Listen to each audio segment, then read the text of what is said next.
So I handled a lot of the kind of producing of the show itself, so making sure that all the graphics were in, all of the guests were in, kind of coming and going throughout. So over the course of the 4 days of the actual event, we had 30 plus speakers kind of coming and going off of Zoom. So my role was making sure that they were on, looked good, sounded good, their camera quality was great, and then we could kind of move them on to the live show itself.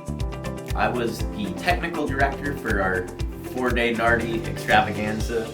I was sitting in this seat working with this machine. A lot of computers being brought in over NDI doing various things. We had a laptop set up here with slides so our presenters could advance their slides remotely. I have 154 inputs in the VMix project. They typically do not get that big. It was really great to work on such an important, challenging project.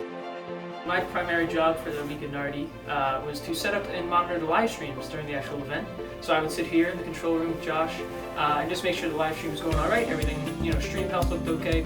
But I also was to kind of monitor the chat and see what the people actually, tuning in and viewing the live stream were talking about and how they were interacting with each other, which was really cool to see. I could see the actual stats of who was watching at the time or how long they had been watching. So we had about, I'd say, 600 to 700 people tuning in at one time. It was a really cool feeling and really cool to watch.